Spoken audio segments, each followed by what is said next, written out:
Prayer. Bismillahir Rahmanir Rahim. In the name of Allah, the most gracious, the most merciful. O Allah, bless our teacher and all of us with useful knowledge. Guide us to learn with sincerity, patience, and understanding. Forgive our mistakes and help us to do our best. Amen. Thank you. Sign in. Good morning, everyone. Welcome to today's online class conducted by our respected Jisha ma'am. Today, we are going to learn about cognitive development, a very interesting and important topic. Let us begin our class with attention, joy, and enthusiasm. Welcome, ma'am, and all my dear friends. Thank you. Good morning. പറഞ്ഞു. Good morning. Today thought of day. Real things are always beautiful, but everything that beautiful isn't real. യഥാർത്ഥ കാര്യങ്ങൾ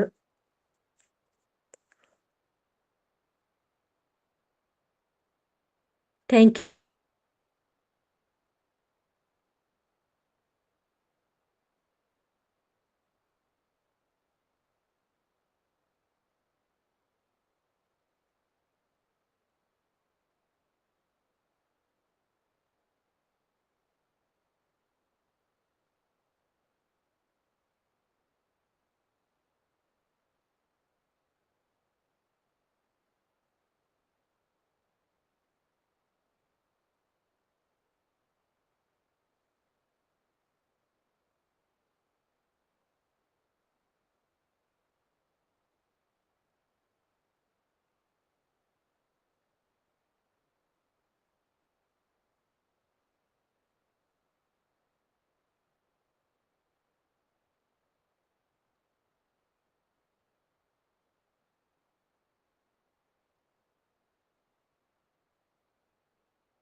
കേട്ടില്ലേ പറഞ്ഞത്? കേട്ടല്ലോ. Message കണ്ട്.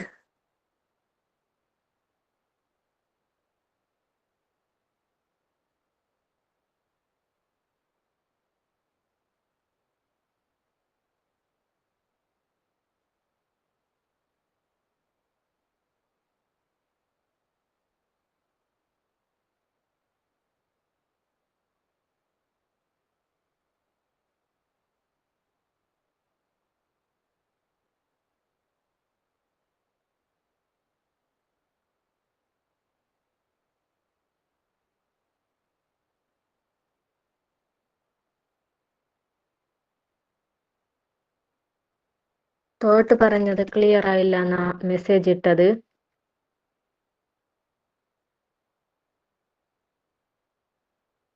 ഒന്നുകൂടി പറയണോ? മതിയോ? ഒന്നുകൂടി പറഞ്ഞോ. ഓക്കെ, പറയാം. Real things are always beautiful, but everything that's beautiful isn't real. യഥാർത്ഥ കാര്യങ്ങൾ എല്ലായ്പ്പോഴും മനോഹരമാണ്, പക്ഷേ മനോഹരമായതെല്ലാം യഥാർത്ഥമല്ല. Okay.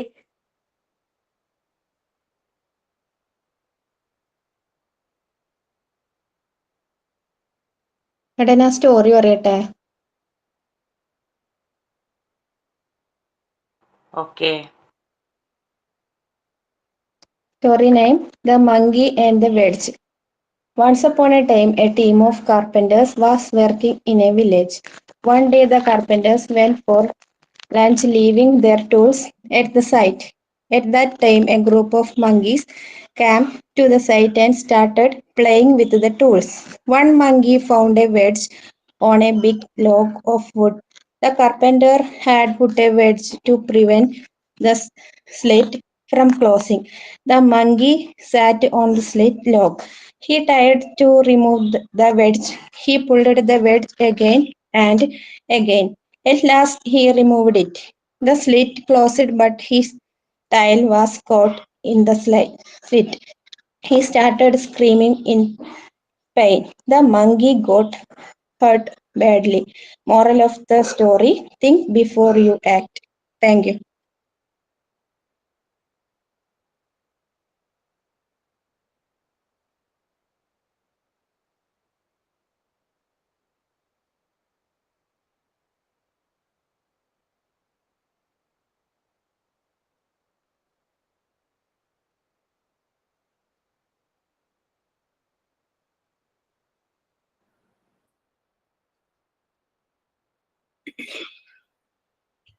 Good morning. Good morning, ma'am. Good morning, ma'am. Morning, ma'am. Good morning, ma'am. Morning. Okay, prayer. Good morning, ma'am. Good morning. എല്ലാം കഴിഞ്ഞോ? Prayer തൊട്ട് sign in എല്ലാം കഴിഞ്ഞോ? Yes, ma'am. Okay, very good. Okay, നമ്മളിപ്പോ cognitive development ആണ് എടുത്തുകൊണ്ടിരിക്കുന്നത് അല്ലെ. Before that small activity. Okay, record class കാണുന്നവരും ഇതൊന്ന് ട്രൈ ചെയ്യണം. നിങ്ങൾക്കൊക്കെ ഇഷ്ടംപോലെ ഫ്രണ്ട്സ് ഉണ്ടായിരിക്കും അല്ലെ. സ്പെഷ്യൽ ഫ്രണ്ട്, ബെസ്റ്റി, ചങ്ക് എന്നൊക്കെ പറഞ്ഞ് വിളിക്കുന്നുണ്ടാവും എല്ലാരെയും. സോ പെട്ടെന്ന് അങ്ങനെ ഫ്രണ്ട്സ് എന്ന് പറയുമ്പോൾ മനസ്സിലേക്ക് വരുന്ന 5 പേരുടെ പേര് എഴുതുക. പേപ്പറും പേനയും ബുക്കും ഒക്കെ കയ്യിലുണ്ടാവുമല്ലോ. ഫസ്റ്റ് 5 പേരുടെ പേരെഴുതുക. ഇത് വേറെ ആരെയും കാണിക്കാനോ ഇവിടെ ക്ലാസ്സിൽ പ്രസന്റ് ചെയ്യാനോ ഒന്നും അല്ല കേട്ടോ, കോൺഫിഡൻഷ്യൽ തന്നെയാ. 5 പേരുടെ പേരെഴുതുക. എഴുതിയോ?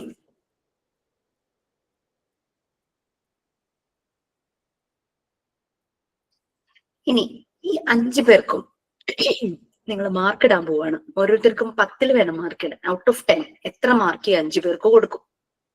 അപ്പോ ഓരോരുത്തർക്കും 10 എത്ര മാർക്ക് കൊടുക്കും എന്നുള്ളത് അതും കൂടെ നോട്ട് ചെയ്യാം.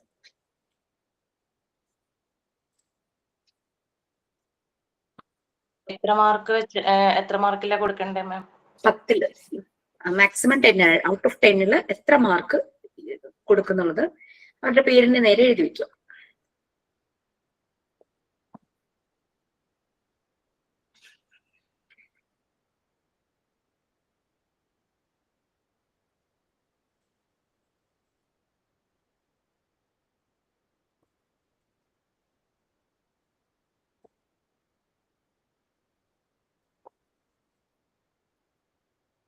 മാർക്ക് ഇടാൻ ഇച്ചിരി ബുദ്ധിമുട്ടായിരിക്കും അല്ലെ.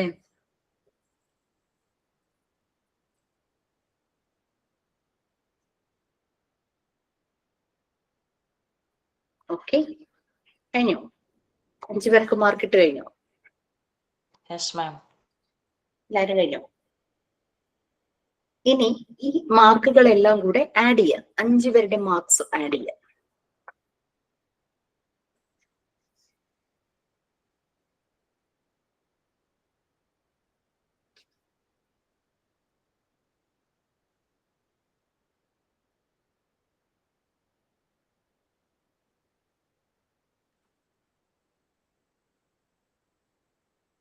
കഴിഞ്ഞു. നമ്മൾ 5 പേരുടെ മാർക്സ് അല്ല എൻട്രി ചെയ്ത്, 5 പേരുടെ മാർക്സ് ആണ് 10 ഇട്ടിട്ട് ആഡ് ചെയ്തത് അല്ലെ. ഇനി ഈ മാർക്സിന്റെ ആവറേജ് കാണുക. അതായത് കിട്ടിയ മാർക്ക് ഡിവൈഡഡ് ബൈ 5.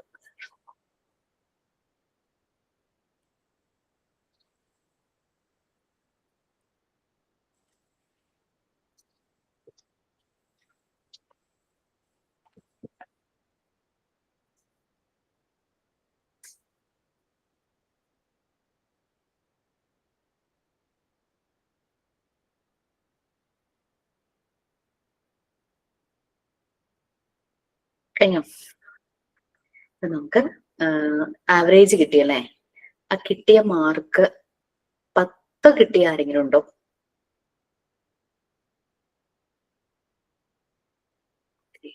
ജിതിന്ന് കാണുന്ന ആരായിരുന്നു? സ്നേഹ, ഞാനാണ്. സ്നേഹയ്ക്ക് 10 മാർക്ക് കിട്ടി. ഓക്കെ, ഇനി വേറെ 10 കിട്ടിയ ആരെങ്കിലും ഉണ്ടോ?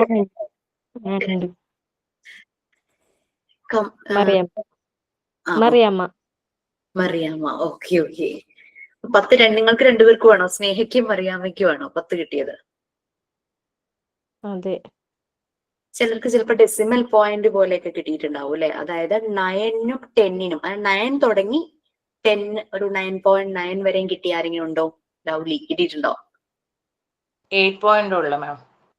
8 പോയിന്റ് ഉള്ളൂ. ഓക്കെ. 9നും 10നും ഇടയ്ക്ക് മാർക്ക് കിട്ടിയ ആരെങ്കിലും ഉണ്ടോ? 9 പോയിന്റ് സംതിങ് അങ്ങനെയൊക്കെ? 2 കിട്ടി മാം. സജന. 9.2. ആ. ഓക്കെ സജന. ഇനി വേറെ ആരുള്ളൂ?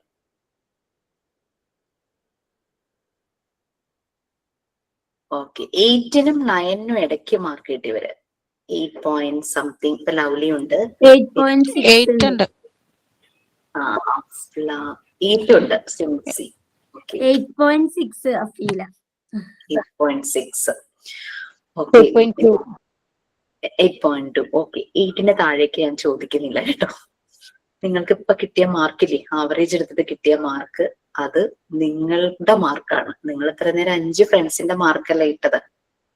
നിങ്ങളവരെ ഇത്രയും കൊടുത്താൽ മതി, അവൾ അങ്ങനെ ചെയ്തു ഇങ്ങനെ ചെയ്തു ശരിയല്ല എന്നൊക്കെ പറഞ്ഞ് മാർക്ക് അവിടെ കുറച്ചിട്ടുണ്ടാവും. ആവറേജ് എടുത്തപ്പോ കിട്ടിയ മാർക്കോ അത് നിങ്ങളുടെ മാർക്കാണ്. നിങ്ങൾക്കിട്ട മാർക്കാണ്. മനസ്സിലായോ? ഓക്കെ. കുഞ്ഞുമക്കളുടെ അടുത്തൊന്നും പറ്റില്ല. ഒരു അഡോളസൻ ഗ്രൂപ്പിനൊക്കെ ക്ലാസ് എടുക്കാൻ പോകുമ്പോൾ ഇതൊന്ന് പ്രയോഗിക്കുന്നത് നല്ലതാണ്. എന്നുള്ള നമ്പർ 10 ആക്കാം. പിന്നെ കാൽക്കുലേഷൻ എളുപ്പമാക്കാനായിട്ട് 10 ചിലപ്പോൾ എഴുതാൻ നമുക്ക് ചിലർക്ക് ഉണ്ടാവും അതുപോലെ ഫ്രണ്ട്സ്. 10 മാർക്ക് കിട്ടിയവര് നിങ്ങളുടെ ഫ്രണ്ട്സിനെ അത്രയും വിലമതിക്കുന്നു. 10 മാർക്ക് കിട്ടും. അതിന് മാർക്ക് കിട്ടത് കുഴപ്പമൊന്നുമില്ല. കാരണം നമുക്ക് എപ്പോഴോ എന്തോ ഒരു ചെറിയ ഒരു അസ്വസ്ഥത വന്നതുകൊണ്ടായിരിക്കാം നമ്മൾ അവർക്ക് ആ മാർക്ക് കൊടുത്തത്. അവൾ അങ്ങനെ പറഞ്ഞു, അല്ലെങ്കിൽ അവൾ അങ്ങനെ ചെയ്യുന്നത് ശരിയല്ലല്ലോ.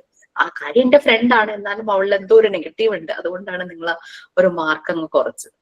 സോ ലാസ്റ്റ് കിട്ടിയ ആവറേജ് നമ്മൾക്ക് ഇട്ട മാർക്ക് തന്നെയാണ്. നമ്മൾ മറ്റുള്ളവരെ ജഡ്ജ് ചെയ്യും, ഒരിക്കലും നമ്മളെ ജഡ്ജ് ചെയ്യാനായിട്ട് നമ്മൾ നോക്കില്ല. ആരും പറഞ്ഞു കേട്ടിട്ടില്ലേ, കൂർക്കമ്പലി പോലെയാണ്. മറ്റുള്ളവരുടെ കൂർക്കമ്പലി കേൾക്കുമ്പോ നമുക്ക് അസ്വസ്ഥതയാ. നമ്മൾ കൂർക്കം വലിക്കുന്ന നമ്മള് കേൾക്കാറേ ഇല്ല. ഓക്കെ. ആ ഒരു അവസ്ഥയാണ്. Okay. Thank you so much for the corporation. ഞാൻ ഷെയർ ചെയ്യാം. കോഗ്നിറ്റീവ് ഡെവലപ്മെന്റ് നമുക്ക് പാർട്ട് 2 ഇത് മാത്രമാണോ തീരാനുള്ളത്? വേറെ എന്തെങ്കിലും കൂടി ഉണ്ടായിരുന്നു? ഇല്ല മാം, ഇതും കൂടി ഉള്ളൂ. ഇനി ബാക്കി വേറെ മാമ എടുക്കുന്നുണ്ട്. ആണോ? ആതിര മിസ് ആണോ? അല്ല, അപർണ മാം. 21 തീയതി അല്ലേ നമുക്ക് ടേം 1 എക്സാമിനേഷൻ? അതെ മാം. 21 തീയതി എക്സാം വന്നിരിക്കുന്നേ. അതെ മാം. അതെ മാം. മാം, എക്സാമിന്റെ ടൈം ടേബിൾ തന്നിരിക്കുന്ന പോലെ അതേ ടൈമിൽ തന്നെ ആയിരിക്കില്ലേ മാം? 10 to 11. അതാണ് ടൈം. ഞാൻ എന്തെങ്കിലും മാറ്റം ഉണ്ടോ എന്ന് ചോദിച്ചോട്ടെ. വേറെ ഒന്നും കൊണ്ടല്ല, 8th ബാച്ചിന്റെ മെയിൻ എക്സാമിനേഷൻ നടക്കുന്ന ടൈമാണ്. എപ്പോഴും നമ്മൾ എക്സാംസ് 7 to 8 അല്ലെങ്കിൽ 7:30 to 8:30 ആണ് വെക്കാറ്. പക്ഷെ 8th ബാച്ചിന്റെ മെയിൻ എക്സാം അന്നുണ്ട്. ഈ 21st ലാസ്റ്റ് എക്സാം എന്തോ ആണെന്ന് തോന്നുന്നു. അപ്പോ അത് കാരണമാണ് നിങ്ങളുടെ ടൈം ക്ലാസ് ടൈമിൽ തന്നെ ആക്കിയത്. എന്തൊരു പ്രാക്ടീസിന് വേണ്ടിയിട്ടുള്ളതാണ് ടേം എക്സാമിനേഷൻ എന്ന് പറഞ്ഞാൽ അത് സിമ്പിൾ ആയിട്ട് കരുതരുത്. സീരിയസ് ആയിട്ട് തന്നെ മാക്സിമം നമുക്ക് നല്ലപോലെ പ്രിപ്പയർ ചെയ്ത് തന്നെ എഴുതാം. നമ്മുടെ ഒരു പെർഫോമൻസ് നമുക്ക് മനസ്സിലാവും, നമ്മൾ എത്രത്തോളം സബ്ജക്ട് മനസ്സിലാക്കി. പിന്നെ മെയിൻ എക്സാമും ഈ ഒരു ഫോമാറ്റിൽ തന്നെ ആയിരിക്കും. അപ്പൊ അതുകൊണ്ട് ആ ഒരു മോക്ക് ടെസ്റ്റ് ചെയ്യുന്ന പോലെ, മോക്ക് ടെസ്റ്റും വളരെ നമ്മൾ എല്ലാം പ്രിപ്പയർ ചെയ്തിട്ട് ചെയ്യുന്നതാണ് ഏറ്റവും നല്ലത്. അത് പിന്നെ നമുക്ക് പല പ്രാവശ്യം പ്രാക്ടീസ് ചെയ്യാം. 1 മാർക്ക് കുറഞ്ഞു എന്ന് വെച്ച് നമുക്ക് പ്രിപ്പയർ ചെയ്തിട്ട് വീണ്ടും ചെയ്യാം. ടൈം എക്സാമിനേഷൻ ഒന്നും അങ്ങനെ ഇല്ലല്ലോ, വൺസിന്റെ മൈലല്ലേ വരുന്നത്. അതുകൊണ്ടാണ് 10 എന്നുള്ള ടൈം ആക്കിയത്. ഒരാൾ മാത്രമേ എന്നെ കോണ്ടാക്ട് ചെയ്തുള്ളൂ, ഓഫീസിലാണ്, ആ സമയത്ത് അറ്റൻഡ് ചെയ്യാൻ പറ്റില്ല എന്ന് പറഞ്ഞത്. അപ്പോഴാണ് ഞാൻ ടൈമിനെ കുറിച്ച് ഞാൻ നോക്കിയത്. മാം, അല്ലാതെ വൈകുന്നേരം ടൈമിലാണെങ്കിൽ ഭയങ്കര ബുദ്ധിമുട്ടായിരിക്കും മാം, കുട്ടികളൊക്കെ ഉള്ളതുകൊണ്ടേ. പക്ഷേ നമ്മൾ മെയിൻ എക്സാം ഈവനിങ് ടൈം തന്നെയായിരിക്കും അസീന. വേറെ ഒന്നും കൊണ്ടല്ലോ, ഒത്തിരി പേര് വർക്ക് ചെയ്യുന്നവരുണ്ട് നമ്മുടെ കൂടെ. എക്സാംസ് എപ്പോഴും വൈകിട്ടായിരിക്കും. അപ്പൊ നിങ്ങൾ അതിനനുസരിച്ച് നമ്മുടെ പേഴ്സണൽ കാര്യങ്ങളൊക്കെ ഒന്ന് ഷെഡ്യൂൾ ചെയ്താൽ മതി. ആ ഒരു എക്സാമുള്ള ദിവസം മാത്രമാണല്ലോ. പകല് വെച്ചാലേ കുറേ പേർക്ക് പറ്റില്ല. നമുക്ക് ആ ടൈമിൽ ആ 1 അവറിനുള്ളിൽ തന്നെ സബ്മിറ്റ് ചെയ്യണം, എന്നാലേ സ്കോർ വരുള്ളൂ. ടൈം ഔട്ട് ആയി കഴിഞ്ഞു കഴിഞ്ഞാൽ മാർക്ക് വരില്ല. അപ്പൊ തന്നെ നമുക്ക് മാർക്ക് കിട്ടുമോ? ടൈം എക്സാമിന്റെ മാർക്ക് അപ്പൊ തന്നെ കിട്ടില്ലായിരിക്കും. ഒരു എന്താ പറയാ 2-3 ദിവസത്തിനുള്ളിൽ വരുമായിരിക്കും. പിന്നെ എന്താന്ന് വെച്ചാൽ മെയിൻ എക്സാം നടന്നുകൊണ്ടിരിക്കുവാണല്ലോ 8ന്റെ. അപ്പൊ അവരുടെ സോർട്ട് ചെയ്യുന്നതിന്റെ അതൊന്ന് കറക്റ്റ് ആയതിനു ശേഷമായിരിക്കും നിങ്ങളുടെ വരുള്ളൂ. നിങ്ങളുടെ പെട്ടെന്ന് തന്നെ വരുമായിരിക്കും. 2-3 ദിവസം, അതിന് കൂടെ വൈകാറില്ല. അതല്ല ചേച്ചി, ഈ മോക്ക് മോക്ക് പോലെ ടെസ്റ്റ് തന്നെയാണോ കഴിയുമ്പോ സബ്മിറ്റ് ചെയ്യുക? മോക്ക് ടെസ്റ്റ് പോലെ തന്നെയാണോ സബ്മിറ്റ് ചെയ്യേണ്ടത് അതെ ഈ അതെ. എക്സാമിന്? പക്ഷെ മോക്ക് ടെസ്റ്റിൽ നമുക്ക് ഏത് ടൈമിൽ കയറിയിട്ടും ചെയ്യാലോ. ഈ എക്സാമിന് വേറൊരു വ്യത്യാസമുണ്ട്. നിങ്ങൾ ഇതുപോലൊരു ഗൂഗിൾ മീറ്റിന്റെ ലിങ്ക് തരും. ക്ലാസിന്റെ ലിങ്ക് അല്ല കേട്ടോ, ക്ലാസ്സിന് തരുന്ന ലിങ്ക് അല്ല. എക്സാമിന് സെപ്പറേറ്റ് ഒരു ഗൂഗിൾ മീറ്റ് ലിങ്ക് ഉണ്ടാവും. അത് ഓപ്പൺ ചെയ്ത് വീഡിയോ ഓൺ ചെയ്ത് വെക്കണം. എന്നിട്ട് നിങ്ങളുടെ ഗ്രൂപ്പിലേക്ക്, നിങ്ങൾക്കൊരു ഒഫീഷ്യൽ ഗ്രൂപ്പ് ഉണ്ടല്ലോ, അതിലേക്ക് ക്വസ്റ്റ്യൻ പേപ്പർ തരും. ക്വസ്റ്റ്യൻ പേപ്പറിന്റെ ആ ഫോമിന്റെ ലിങ്ക് തരും. അത് ഓപ്പൺ ചെയ്ത് വേണം എക്സാം എഴുതാനായിട്ട്. അപ്പൊ ചിലര് 2 സിസ്റ്റം യൂസ് ചെയ്ത് ചെയ്യുന്നവരുണ്ട്. ചിലർക്ക് ഫോണിൽ തന്നെ നമ്മൾ ചെയ്യുമ്പോൾ നമ്മളിപ്പം ഗൂഗിൾ മീറ്റ് അറ്റൻഡ് ചെയ്തുകൊണ്ടിരിക്കുകയാണെങ്കിൽ നമ്മൾ വേറെ എന്തെങ്കിലും ഓപ്പൺ ചെയ്യുമ്പോൾ ഗൂഗിൾ മീറ്റ് മിനിമൈസ് ചെയ്ത് കോർണറിൽ പോയി കിടക്കുമല്ലോ അല്ലേ?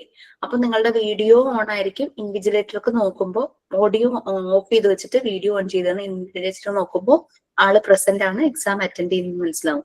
പിന്നെ നമ്പർ ഓഫ് പാർട്ടിസിപ്പൻസ് കൂടുതലാണെങ്കിൽ നമ്മൾ 2 ഹോളായിട്ട് ഡിവൈഡ് ചെയ്യും. ഹോൾ 1 ഹോൾ 2 എന്ന് പറഞ്ഞിട്ട് 2ആയിട്ട് ഡിവൈഡ് ചെയ്യും.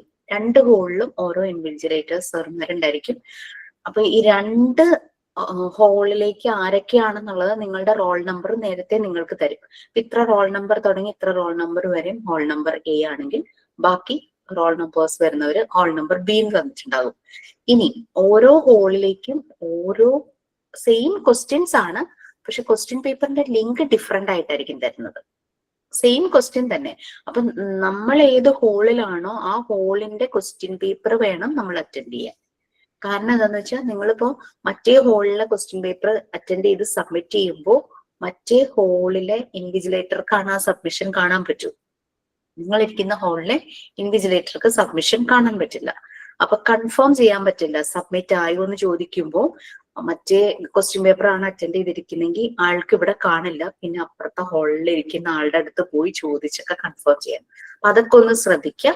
നമുക്ക് കിട്ടിയിരിക്കുന്ന ഹോൾ ഏതാണ്, ആ ഹോളിന് കറസ്പോണ്ടിങ് ആയിട്ടുള്ള ലിങ്ക് തന്നെയാണോ നമ്മൾ ഓപ്പൺ ചെയ്തത്. ക്വസ്റ്റ്യൻസ് എല്ലാം സെയിം തന്നെ, പക്ഷെ 2 ഡിഫറെന്റ് ലിങ്ക് ആയിട്ട് വരും. അപ്പൊ ഓരോരുത്തരും സബ്മിറ്റ് ചെയ്യുന്നത് അവരുടെ ഹോളിൽ തന്നെ സബ്മിഷൻ കാണിക്കാൻ വേണ്ടിയിട്ടാണ്.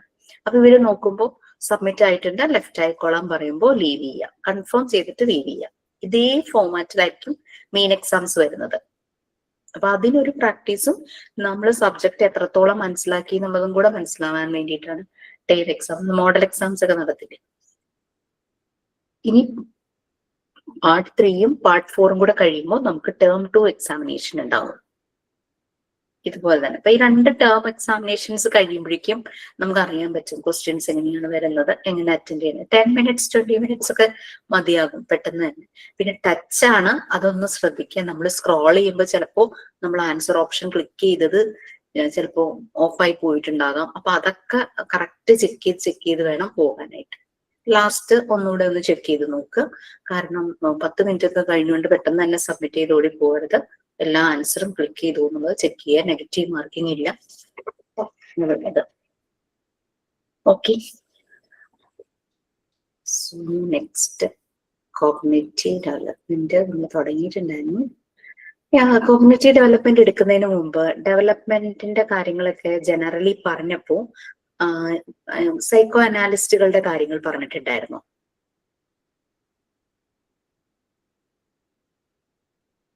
ഒരു ഡൗട്ട് ചോദിച്ചോട്ടെ? പിയാഷേനെ പറ്റിയായിരുന്നോ മാം? അതെ അതെ, പറഞ്ഞായിരുന്നു പിയാഷെ വൈഗോട്സ്കി. എന്താ ചോദിച്ചോളൂ. ആരോ ഡൗട്ട് ചോദിച്ചു, ഞാൻ കണ്ടില്ല. ഞാൻ മിസ് അശ്വതി. പറഞ്ഞോ അശ്വതി. മിസ് നമ്മളിപ്പോ ആൻസർ അറിഞ്ഞ് ക്ലിക്ക് ചെയ്തത് വേറെ നമുക്ക് മാറ്റി ചെയ്യാൻ ഓപ്ഷൻ ഉണ്ടോ? പിന്നെന്താ, ഒന്നുമില്ലെങ്കിൽ അതിൽ തന്നെ ഒന്ന് ക്ലിക്ക്. അല്ല, ഇപ്പൊ ഞാനിപ്പോ ABCD 4 ഓപ്ഷൻ ഉണ്ടെന്ന് വിചാരിച്ചു. ഞാൻ ആൻസർ A ഓപ്ഷനിൽ ക്ലിക്ക് ചെയ്തു, അവിടെ ഇങ്ങനെ ആ മാർക്ക് വന്നു. പക്ഷെ എനിക്ക് കുറച്ച് കഴിഞ്ഞപ്പോ C ആണ് ആൻസർ എന്ന് തോന്നി കഴിഞ്ഞാൽ Cയിൽ ക്ലിക്ക് ചെയ്യുമ്പോൾ ഓട്ടോമാറ്റിക്കലി A പോയി C ആകും. സബ്മിറ്റിന് മുമ്പല്ലേ മാം പറ്റുള്ളൂ, സബ്മിറ്റ് ചെയ്ത് കഴിഞ്ഞാൽ പറ്റില്ലല്ലോ. സബ്മിറ്റ് ചെയ്ത് കഴിഞ്ഞാൽ പറ്റില്ല. സബ്മിറ്റ് ചെയ്ത് കഴിഞ്ഞാൽ നിങ്ങളുടെ മാർക്ക് ആയി കഴിഞ്ഞു, ഇവിടെ സ്കോർ ആയി കഴിഞ്ഞു. സബ്മിറ്റ് ചെയ്യണതിന് മൊത്തത്തിൽ ചെക്ക് ചെയ്യണം അല്ലേ മാം? അതെ അതെ, നമുക്ക് നെഗറ്റീവ് മാർക്കിംഗ് ഒന്നുമില്ലല്ലോ. പിന്നെ അതുമല്ല, എന്നോട് ആരോ ഒരു ടീച്ചറായിട്ട് വർക്ക് ചെയ്യുന്നത് എന്നോട് ചോദിച്ചു, ക്ലാസ്സിലൊന്നും കയറാനൊന്നും സമയം കിട്ടുന്നില്ല, ടെക്സ്റ്റ് വായിച്ചു കഴിഞ്ഞു കഴിഞ്ഞാൽ എനിക്ക് പരീക്ഷയ്ക്ക് പാസ്സാവാൻ പറ്റുമെന്ന് ചോദിച്ചു കേട്ടോ. ഞാൻ പറഞ്ഞു, ടെക്സ്റ്റ് വായിച്ചു കഴിഞ്ഞാൽ നിങ്ങൾക്ക് പരീക്ഷയ്ക്ക് പാസ്സാവാൻ പറ്റും, പക്ഷെ അത് നല്ല ടാസ്കാ, ശരിയല്ലേ? പരീക്ഷയ്ക്ക് വേണ്ടിയിട്ട് ആ ടെക്സ്റ്റ് ഒന്ന് വായിക്കുക എന്ന് പറഞ്ഞാൽ നല്ല ടാസ്ക്കാണ്. അതേസമയം നമ്മൾ ഫ്രീ ആയിട്ടിരിക്കുന്ന അല്ലെങ്കിൽ വീട്ടിൽ ജോലി ചെയ്യുന്ന സമയത്ത് ഈ റെക്കോർഡ് ഒന്ന് ഓൺ ചെയ്ത് വെച്ച് കഴിഞ്ഞ് കഴിഞ്ഞാൽ അത് കേട്ടാൽ മതി. അതിനേക്കാൾ നല്ലപോലെ എക്സാമിന് സ്കോർ ചെയ്യാൻ പറ്റും.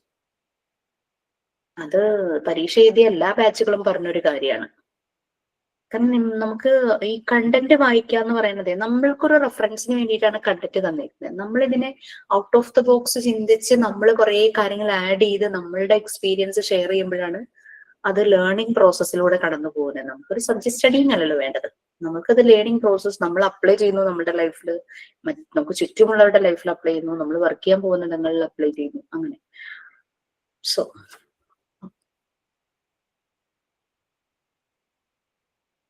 അപർണ മിസ് ഏത് ചാപ്റ്റർ എടുക്കുന്നേ?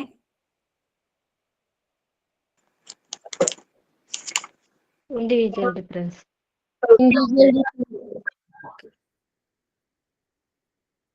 Individual difference.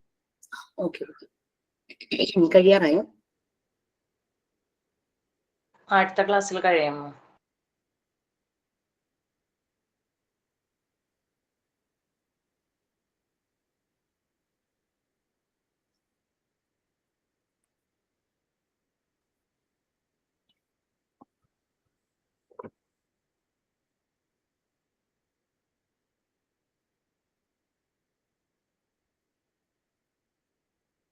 ഓക്കെ, സോ നമ്മൾ കോഗ്നിറ്റീവ് ഡെവലപ്മെന്റ് ആണ് പറഞ്ഞിട്ടിരുന്നത്. അപ്പൊ കോഗ്നിറ്റീവ് ഡെവലപ്മെന്റിന്റെ ഒപ്പം തന്നെ ബാക്കി ഡെവലപ്മെന്റുകളും ഒരേ സമയം സിങ്ക്രണൈസ് ചെയ്ത് മാറുന്നുണ്ട്. കാരണം ബുദ്ധിയാണ്, കുട്ടിയുടെ ബുദ്ധി ഡെവലപ്പ് ചെയ്തുകൊണ്ടിരിക്കുക. ബുദ്ധി ഡെവലപ്പ് ചെയ്യാന്ന് പറഞ്ഞാൽ കുട്ടി സംസാരിക്കാൻ നല്ലപോലെ പഠിക്കുന്നു, കുട്ടിയുടെ ഫിസിക്കൽ ആക്ടിവിറ്റീസിന്റെ കോർഡിനേഷൻ കൺട്രോൾ പ്രോപ്പർ ആകുന്നു.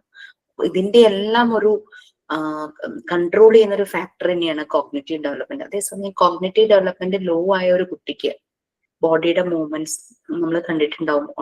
ഓട്ടിസം, അതുപോലെ തന്നെ ഡിഫറെന്റ് ഏബിൾഡ് ആയിട്ടുള്ള കുട്ടികളുടെയൊക്കെ അവരുടെ മൂവ്മെന്റിൽ പ്രശ്നം ഉണ്ടാവും, അവർ സംസാരിക്കുന്നതിൽ പ്രശ്നം ഉണ്ടാവും, അവർ ഇമോഷൻസ് എക്സ്പ്രസ് ചെയ്യുന്നതിൽ ചെറിയ പ്രോബ്ലം നമുക്ക് തോന്നും. അപ്പൊ ശരിക്കും കോഗ്നിറ്റീവ് ഡെവലപ്മെന്റ് ആണ് എല്ലാത്തിന്റെയും ബേസ് എന്ന് പറയുന്നത്. നമ്മുടെ ഇമോഷൻസ്, ഫിസിക്കൽ, അവർ സോഷ്യലൈസ് ചെയ്യുന്നതിൽ പ്രശ്നം ഉണ്ടാവും, അവര് സെലക്ഷൻ, അത് ചില ഓട്ടിസം ബാധിച്ച കുട്ടികൾക്ക് പിയർ ഗ്രൂപ്പുമായിട്ട് യാതൊരു കണക്ഷൻ ഉണ്ടാവില്ല. അവരുടെ ഏജിലുള്ള കുട്ടികൾ അവർ ശ്രദ്ധിക്കുകയില്ല. അവർ ഏജ്ഡ് ആയിട്ടുള്ള അവരുടെ അമ്മയുടെ, മുത്തശ്ശിയുടെ ആ ഏജിലായിട്ടുള്ളവരുമായിട്ട് ഭയങ്കര കൂട്ടായിരിക്കും. അപ്പൊ അത് ആണ്. അപ്പൊ എല്ലാ ഡെവലപ്മെന്റുകളും കണക്റ്റഡ് ആവുന്ന ഒരു ഏരിയ ആണ് കോഗ്നിറ്റീവ് ഡെവലപ്മെന്റ് എന്ന് പറയുന്നത്. ലാംഗ്വേജ് ആണെങ്കിലും ഫിസിക്കൽ ആണെങ്കിലും സോഷ്യലൈസ് ചെയ്യുന്നതാണെങ്കിലും ഇമോഷണൽ ഡെവലപ്മെന്റ് ആണെങ്കിലും എല്ലാത്തിന്റെയും ഒരു മെയിൻ കാര്യങ്ങൾ വരുന്നത് കോഗ്നിറ്റീവ് ഡെവലപ്മെന്റ് ആണ്. നമ്മൾ ഇതിനകത്ത് വിറ്റോസ്കിയുടെയും പിയാഷറ്റിന്റെയും അതുപോലെ തന്നെ എറിക് എറിക്സൺ, സിഗ്മണ്ട് ഫ്രോയിഡ്, ഈ 4 പേരുടെയും കാര്യങ്ങൾ നമ്മൾ പറഞ്ഞിരുന്നു. ഞാൻ നിങ്ങൾക്ക് അതിന്റെ ലിങ്ക് ഷെയർ ചെയ്തിരുന്നു. ഓക്കെ, അത് നമ്മൾ നോക്കി അല്ലെ. ശരിക്കും കോഗ്നിറ്റീവ് ഡെവലപ്മെന്റ് വരുമ്പോ ആ 4 പേരുടെ ഒബ്സർവേഷൻ, അവരുടെ അനാലിസിസ് ആണ് മനസ്സിലാക്കിയിട്ട് വേണം നമ്മൾ കണക്ട് ചെയ്ത് നമ്മൾ പറയാനായിട്ട്. ഞാൻ മറ്റേ മണിപ്പുരി അവരുടെ ബാച്ചിന് സെക്കൻഡ് യൂണിറ്റ് കഴിഞ്ഞു. ഒരു ക്ലാസ്സിൽ ചിലപ്പോ ഒരു യൂണിറ്റും അടുത്ത യൂണിറ്റിന്റെ പകുതിയും അങ്ങനെ ഒരു ഡിസ്കഷൻ രീതിയിലെ പോകുന്നേ. കാരണം നിങ്ങളുടെ ഒക്കെ എത്തണമല്ലോ, ആർക്കൊരു ക്ലാസ് അല്ലേ ഉള്ളൂ ആഴ്ചയിൽ. എല്ലാ ടോപ്പിക്സും ഞാൻ തന്നെ എടുക്കുന്ന വേണം. മോസ്റ്റ് പ്രോബ്ലി സെക്കൻഡ് സാറ്റർഡേ നാളെ ഞാൻ ഇൻസ്റ്റിറ്റ്യൂട്ടിൽ ചെല്ലുമ്പോൾ നെക്സ്റ്റ് സെക്കൻഡ് സാറ്റർഡേ നമ്മുടെ പ്രാക്ടിക്കൽ സെഷൻ വെക്കാൻ പറ്റുമെന്ന് എന്നോട് ചോദിക്കണം. അപ്പൊ എന്നോട് കിം പറഞ്ഞെന്താന്ന് വെച്ചാല്, കിം സെക്കൻഡ് സാറ്റർഡേ കഴിഞ്ഞിട്ട് കിഡ്നി സ്റ്റോണിന്റെ ഒരു പ്രൊസീജിയർ, കിഡ്നി സ്റ്റോണായിട്ട് ഇച്ചിരി ബുദ്ധിമുട്ടുണ്ട് കിമ്മിന്, അതിന്റെ ഒരു പ്രൊസീജിയർ ചെയ്യുവാണ്. ചെയ്തിട്ട് കിം ഡിസംബറിൽ നാട്ടിലേക്ക് പോയിട്ട് വരില്ല എന്നാ പറഞ്ഞത്. പക്ഷെ കഴിഞ്ഞ ദിവസം പറഞ്ഞു എന്നോട് പോയിട്ട് ജനുവരിയിൽ തിരിച്ചു വരാൻ പ്ലാൻ ഉണ്ടെന്ന്. ജനുവരി ആകുമ്പോൾ നമ്മുടെ പ്രാക്ടിക്കൽ വീണ്ടും വൈകുമെന്ന് എനിക്കൊരു സംശയം. അതുകൊണ്ട് നവംബറിൽ തന്നെ നടത്താമെന്ന് വിചാരിക്കുന്നു. ആർക്കും ഇഷ്യൂസ് ഒന്നും ഇല്ലല്ലോ? ഓക്കെ അല്ലേ? അപ്പൊ ഞാൻ അതിനു മുമ്പ് നിങ്ങൾക്ക് നമ്മൾ അപ്പോഴേക്കും മോണ്ടിസോറി മെത്തേഡ് മുഴുവനായിട്ട് എത്തില്ല. ഞാനൊരു റിഫ്രഷിംഗ് സെഷൻ തരാം മോണ്ടിസോറി മെത്തേഡിനെ കുറിച്ചും. പിന്നെ പ്രാക്ടിക്കൽ നമ്മുടെ മോഡ്യൂൾ 3യുടെ എന്തായാലും എടുക്കും പ്രാക്ടിക്കൽ സെഷന് മുമ്പ്. റിഫ്രഷിംഗ് സെഷൻ തരാം. ടീച്ചേഴ്സിനോട് പ്രാക്ടിക്കൽ സെഷന്റെ ഡെമോ ക്ലാസ്, ഓൺലൈൻ ക്ലാസ് കാണിക്കാനും പറയും. എന്നിട്ട് നാളെ ഞാൻ പ്രസീത മാമിനോട് സംസാരിച്ചിട്ട് കൺഫേം ചെയ്യാം ഡേറ്റ്. മാം ഡിസംബർ ആവുമ്പോഴേക്കും ഇന്റേൺഷിപ്പിന് പോകണം വിചാരിക്കുന്നുണ്ട്. ഡിസംബർ ആകുമ്പോൾ പോകും, കറക്റ്റ് ടൈമാണ്. കാരണം നമ്മുടെ പാർട്ട് 3 കോർ ടോപ്പിക്സുകൾ എല്ലാം നമ്മൾ എടുത്തിട്ടുണ്ടാവും. അപ്പൊ നിങ്ങൾക്ക് സ്കൂളിൽ ചെന്നത് അപ്ലൈ ചെയ്യാനായിട്ട് നല്ല എളുപ്പമായിരിക്കും. ഇന്നലെ 8th ബാച്ചിന്റെ ഈ ഡിസംബർ ആവുമ്പോ എക്സാം സ്റ്റാർട്ട് ചെയ്യൂലേ പിള്ളേർക്ക്? അപ്പൊ നമുക്ക് ക്ലാസ് ചെയ്യേണ്ടി വരും ഫസ്റ്റ് വീക്ക്. അത് എക്സാമിന്റെ ഡേറ്റ് ഒക്കെ ഒന്ന് നോക്കൂ. കാരണം ക്രിസ്മസ് വെക്കേഷൻ വരുമ്പോ നിങ്ങൾക്ക് നവംബർ പകുതി കഴിഞ്ഞ് പോകുന്നതാണോ നല്ലത്? അതങ്ങനെ ഒന്ന് പ്ലാൻ ചെയ്ത് നോക്കേ. കാരണം ഇവരുടെ എക്സാം സമയമാണെങ്കിൽ നമുക്ക് എക്സാം ഡ്യൂട്ടിയെ കിട്ടുള്ളൂ. പിന്നെ ക്രിസ്മസ് വെക്കേഷൻ ആയി. ക്രിസ്മസ് വെക്കേഷൻ കഴിഞ്ഞ് അവർ തിരിച്ചു വരുമ്പോഴാണ് ആനുവൽ ഡേയുടെ പ്രിപ്പറേഷൻസ്. അപ്പൊ അങ്ങനെയൊക്കെ ഒന്ന് ചോദിച്ച് മനസ്സിലാക്കി കറക്റ്റ് നമുക്കൊരു 10 ദിവസം കിട്ടിയാൽ മതി. നമ്മുടെ മെത്തേഡ് അപ്ലൈ ചെയ്ത് നമുക്ക് ഒബ്സർവ് ചെയ്യാനായിട്ട് ഒരു 10 days അല്ലെങ്കിൽ 15 days കിട്ടിയാൽ മതി. പിന്നെ അവരെ നമുക്ക് എക്സാമിന് ഹെൽപ്പ് ചെയ്യണേനോ ആനുവൽ ഡേക്ക് ഹെൽപ്പ് ചെയ്യണേനോ ഒന്നും പ്രശ്നമില്ല. മറ്റേത് നിങ്ങൾ അതിന് വേണ്ടി മാത്രം ആയി പോകും. നമുക്കൊന്നും അവിടെ ചെയ്യാൻ പറ്റാണ്ട് വരും. ഞാൻ ഒരു കാര്യം കൂടെ ഒന്ന് ആഡ് ചെയ്തോട്ടെ. 8th ബാച്ചിന്റെ വൈവ നടന്നുകൊണ്ടിരിക്കുകയാണ് കേട്ടോ. ഇന്നലെ വൈവ എടുത്ത കുട്ടി, അത് മോനെ പ്രഗ്നന്റ് ആയിരുന്ന സമയത്ത് ഈ മോണ്ടിസോറി മെത്തേഡ് പഠിക്കണം എന്ന് വിചാരിച്ച് ആ മോന് വേണ്ടിയിട്ട് ആണ് ഈ കോഴ്സ് ജോയിൻ ചെയ്യണമെന്ന് വിചാരിച്ചത്. അങ്ങനെ കുട്ടിക്ക് ഇപ്പൊ 1.5 വയസ്സായി കേട്ടോ. അപ്പൊ മോനിലാണ് ഇതെല്ലാം ചെയ്യുന്നത്. അപ്പൊ ഈ 1.5 വയസ്സുള്ള കുട്ടി നമ്പേഴ്സ് കൗണ്ട് ചെയ്യും, 5 വരെയും കൗണ്ട് ചെയ്യും. പിന്നെ കളേഴ്സ് ഐഡന്റിഫൈ ചെയ്യും. അപ്പൊ റിലേറ്റീവ്സിനൊക്കെ ഭയങ്കര ആശ്ചര്യം. അവർ പറയാം 1.5 വയസ്സുള്ള കുട്ടിക്ക് കളറൊക്കെ മനസ്സിലാവും ആ രീതിയിൽ. അപ്പൊ കംപ്ലീറ്റ് മോണ്ടിസോറി മെത്തേഡ് ആൾ അപ്ലൈ ചെയ്തത് കുഞ്ഞിലാണ്. അപ്പൊ ടീച്ചിങ് പ്രാക്ടീസിന് പോയിരുന്നോന്ന് വെച്ചപ്പോ കുഞ്ഞു കുട്ടിയായി തന്നെ പോകാൻ പറ്റില്ല. ഞാൻ പറഞ്ഞു പോകേണ്ട ആവശ്യമില്ല, എല്ലാ കാര്യങ്ങളും ആ കുഞ്ഞിൽ തന്നെ അപ്ലൈ ചെയ്തു. കുട്ടിക്ക് വേണ്ടിയിട്ട് മറിയാം മോണ്ടിസോറി പ്രിപ്പയർ ചെയ്യുന്ന അത്രയും അല്ലെങ്കിൽ പോലും ഒരു ചെറിയൊരു ഏരിയ പ്രിപ്പയർ ചെയ്ത് വെച്ചിട്ടുണ്ട് കുട്ടിക്ക് എല്ലാ ആക്ടിവിറ്റീസും ചെയ്യാൻ വേണ്ടിയിട്ട്. അവൻ ഭയങ്കര ഹാപ്പിയാ. അവൻ മൊബൈലിന്റെ പുറകെ ഒന്നിന്റെ പുറകെ പോവില്ല. ആ സ്ഥലത്ത് ഹാപ്പി ആയിട്ടിരുന്ന് ചെയ്യും. അങ്ങനെ നല്ലപോലെ പ്രസന്റ് ചെയ്തു ആ കുട്ടി. മാം, നമ്മൾ കൺസീവ് ആയിരിക്കുമ്പോൾ നമ്മൾ എന്തൊക്കെ ചിന്തിക്കണം, എന്തൊക്കെ പഠിക്കണം, അതൊക്കെ കുട്ടിയിൽ കിട്ടും ഒരു ഇതില്ലേ? ഓ സ്നേഹയുടെ മോനാണോ? ആ മോൻ 10 വരെയും കൗണ്ട് ചെയ്യുന്നുണ്ട്. Very good. 1.5 വയസ്സ്. അവനും കൂടി ഇരിക്കും. മകള് പഠിക്കുന്ന സമയത്ത് ഇരിക്കും കൂടെ. അപ്പൊ അവള് പഠിക്കുന്ന സമയത്ത് അത് കേട്ടിട്ട് ABCD പകുതി വരെ ചൊല്ലും. അതുപോലെ തന്നെ 1 to 10 കൗണ്ട് ചെയ്യും. ഇപ്പം വെരി ഗുഡ്. നിങ്ങൾക്ക് ടീച്ചിങ് പ്രാക്ടീസിന് ചിലപ്പോൾ വീട്ടിലെ സിറ്റുവേഷൻസ് കാരണം പോകാൻ പറ്റിയില്ലെങ്കിലും ഇത് തന്നെ മതി. ഞാൻ ചോദിച്ചു ഇനി ടീച്ചിങ് പ്രാക്ടീസിന് പോകണമെന്തിനാ? കാരണം എല്ലാം ചെയ്ത് കഴിഞ്ഞു. എന്നാലും നമ്മുടെ കോഴ്സിന്റെ ഒരു ഭാഗമാണ് ടീച്ചിങ് പ്രാക്ടീസിന് പോകാന്നുള്ളത്. വേറെ ഒന്നല്ല, നമ്മുടെ ബയോഡേറ്റയില് നമ്മളുടെ പ്രൊഫൈലിൽ നമ്മൾക്ക് കൊടുക്കാം ഈ ഒരു സ്കൂളിൽ ഞാൻ ഇത്ര ദിവസം ടീച്ചിങ് പ്രാക്ടീസ് ചെയ്തു എന്ന്. കാരണം ഈ മോണ്ടിസോറി മെത്തേഡ് അറിയുന്നവർക്ക് അവര് ചോദിക്കും ചിലപ്പോ ടീച്ചിങ് പ്രാക്ടീസ് നിങ്ങൾ എവിടെയാണ് ചെയ്തത് എന്ന് ചോദിക്കും. വർക്ക് ചെയ്യുന്നവര് വർക്ക് ചെയ്യുന്ന സ്ഥലം പറഞ്ഞാൽ മതിയല്ലോ. മിസ്, എന്റെ മോനെ എനിക്ക് ഷോപ്പാണ്. അപ്പൊ എന്റെ മോൻ 2ാം ക്ലാസ്സിൽ പഠിക്കുകയാണ്. അപ്പൊ ഈ ഷോപ്പിൽ കാൽക്കുലേറ്റർ ഇല്ലാണ്ട് ഇവൻ ക്യാഷ് കാൽക്കുലേറ്റ് ചെയ്ത് എടുക്കും. Very good. നമുക്ക് കിട്ടുന്ന റിവാർഡ്സ് ആണിത്. ലൈഫിലേക്കൊക്കെ അപ്ലൈ ചെയ്യുമ്പോഴുള്ള റിസൾട്ട് പറയണതേ. എവിടെ വരെ നമ്മൾ വായിച്ചിരുന്നോ? Just introduction പറയുമായിരുന്നോ? ഒന്ന് ബ്രീഫ് ചെയ്ത് പറഞ്ഞു, വായിച്ചു പറഞ്ഞില്ല അല്ലാതെ. ഓക്കെ. സോ ഫസ്റ്റ് 2 പാരഗ്രാഫ്സ് ആരെങ്കിലും ഒന്ന് വായിക്കാമോ? ഞാൻ വായിക്കാം മാം. Cognitive development. The capacity of the child to integrate her reflex action according to the stimulus is the beginning of cognitive development. It represents the process of learning and adjusting to the environment. Around 6 months of age, children achieve the capacity to focus their eyes on interesting objects in their environment. They even follow the movement of the object with their eyes.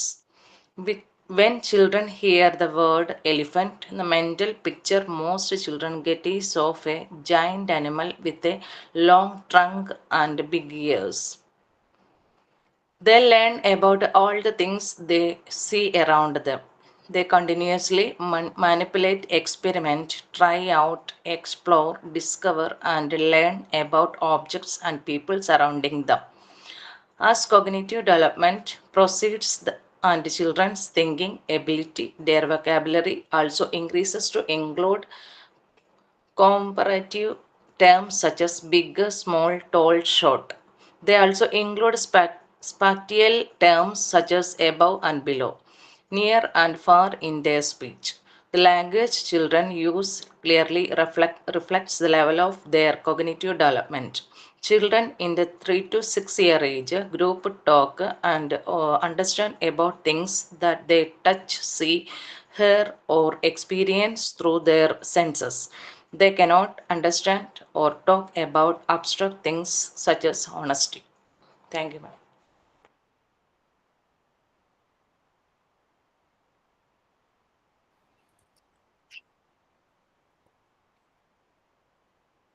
Okay, ആ sentence തീരുന്നതിന്റെ last സെന്റൻസിന് മുമ്പിൽ here എന്നാണ് കേൾക്കുന്നത്. HEAR.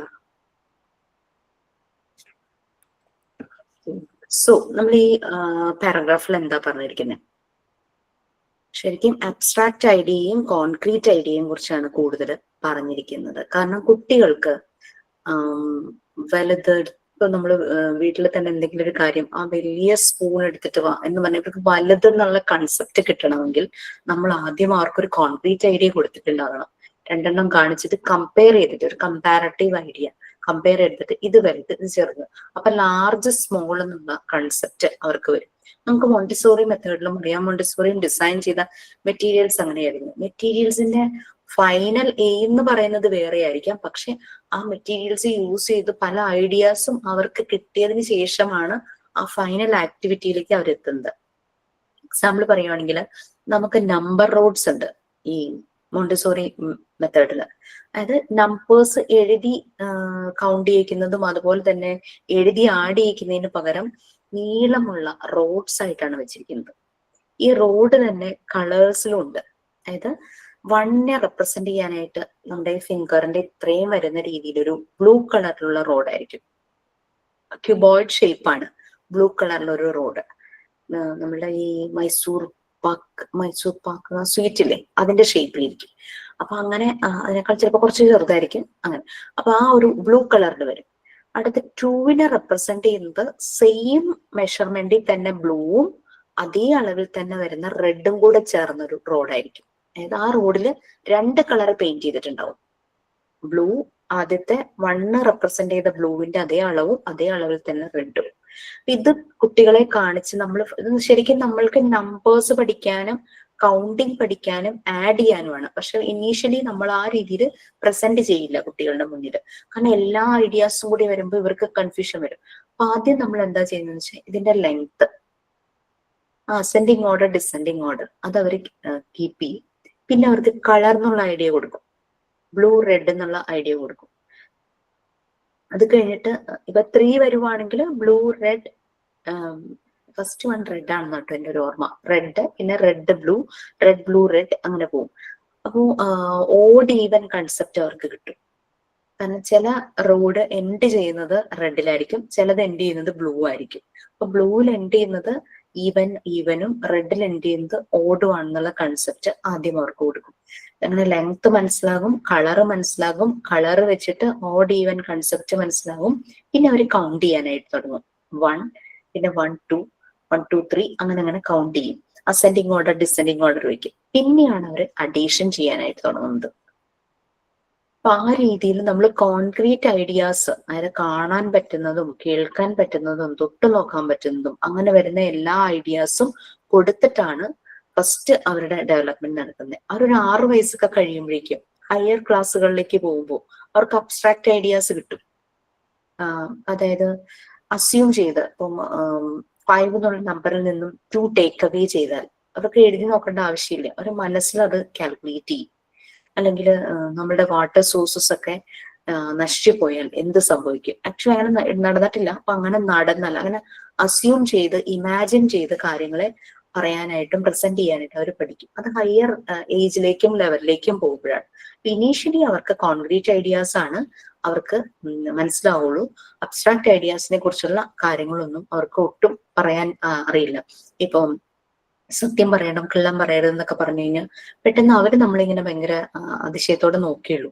അതേസമയം നമ്മളതൊരു കഥയിലൂടെ പറഞ്ഞു കൊടുക്കും, അവരെ കൊണ്ട് റോൾ പ്ലേ ചെയ്യിച്ച് അങ്ങനെയൊക്കെ ആകുമ്പോൾ അവർക്ക് പെട്ടെന്ന് ഓണസ്റ്റി, ട്രൂത്ത് എന്നൊക്കെ പറയുന്നതിന്റെ ഇമ്പോർട്ടൻസും പങ്ക്ച്വാലിറ്റി എന്ന് പറഞ്ഞു കഴിഞ്ഞാൽ അത് എന്താണെന്നുള്ളതൊക്കെ അങ്ങനെ ആക്ടിവിറ്റീസിലൂടെ കൊടുക്കുമ്പോഴേക്കും അവർക്കത് മനസ്സിലാവും. അപ്പൊ കോൺക്രീറ്റ് ഐഡിയാസ് പിന്നെയും അടുത്ത സ്റ്റേജുകളിലേക്ക് വരുമ്പോഴാണ്, കോൺക്രീറ്റ് ഐഡിയാസ് ആണ് ആദ്യത്തെ സ്റ്റേജുകളിൽ വരുന്നത്, അബ്സ്ട്രാക്ട് ഐഡിയാസ് ആണ് പിന്നീടുള്ള സ്റ്റേജുകളിലേക്ക് വരുന്നത്. കോൺക്രീറ്റ് ഐഡിയാസ് എന്ന് പറഞ്ഞു കഴിഞ്ഞാൽ നമുക്ക് കാണാൻ പറ്റുന്നത്, കേൾക്കാൻ പറ്റുന്നത്, തൊട്ട് നോക്കാൻ പറ്റുന്നത്, ടേസ്റ്റ് ചെയ്യാൻ പറ്റുന്നത്, അതൊക്കെ. പുളി എന്നൊക്കെ പറഞ്ഞു കഴിഞ്ഞാൽ മനസ്സിലാവണമെന്നില്ലല്ലോ. പുളി അത് രുചിച്ച് നോക്കുമ്പോഴാണ് അത് ഒരു പുളിയുള്ളതാണ് എന്ന് പിടികിട്ടുന്നത്. ബട്ട് നമ്മൾ ത്രൂ എക്സ്പീരിയൻസിലൂടെ നമുക്ക് അറിയാം സ്വീറ്റ് എന്താണ്, പുളി എന്താണ്, ഉപ്പുള്ളത് എന്താണെന്നുള്ളത്. കുട്ടികൾ അത് ടേസ്റ്റ് ചെയ്തായിരിക്കും അത് വരുന്നത്. നമ്മള് പലരും അവരവരുടെ ട്രഡീഷൻ അനുസരിച്ച് കുഞ്ഞുങ്ങൾക്ക് ഇതെല്ലാ സ്വാദം കൊടുക്കുന്ന ചടങ്ങുകളൊക്കെ ഉണ്ടല്ലേ മിക്ക ബിലീഫിലുള്ളവരുടെ. അപ്പൊ അതെല്ലാം അവർ ഓരോ ടേസ്റ്റ് അറിഞ്ഞറിഞ്ഞ് വരണം. ഓക്കെ, കോഗ്നിറ്റീവ് ഡെവലപ്മെന്റ് അതായിരുന്നു. പിന്നെ നമ്മൾ പറഞ്ഞ കാര്യം, കോഗ്നിറ്റീവ് ഡെവലപ്മെന്റ് എന്ന് പറഞ്ഞാൽ ബാക്കി എല്ലാ ഡെവലപ്മെന്റിന്റെയും ബേസ് ആണ്. കോഗ്നിറ്റീവ് ഡെവലപ്മെന്റ് പ്രോപ്പറായി നടക്കുമ്പോഴാണ് മറ്റുള്ള ഡെവലപ്മെന്റ്സും അതുപോലെ ഒരുപോലെ പ്രോപ്പറായി നടക്കുള്ളൂ. ഇനി സ്റ്റേജസ് ഓഫ് കോഗ്നിറ്റീവ് ഡെവലപ്മെന്റ് എന്ന് പറഞ്ഞിട്ട് ബുള്ളറ്റ് പോയിന്റ്സ് ആയിട്ട് കൊടുത്തിട്ടുണ്ട്. അതിൽ ഫസ്റ്റ് ബുള്ളറ്റ് പോയിന്റ് അതിന് വായിക്കാമോ? 3 പോയിന്റ്സ് ആയിട്ടാണ് കൊടുത്തിരിക്കുന്നത്.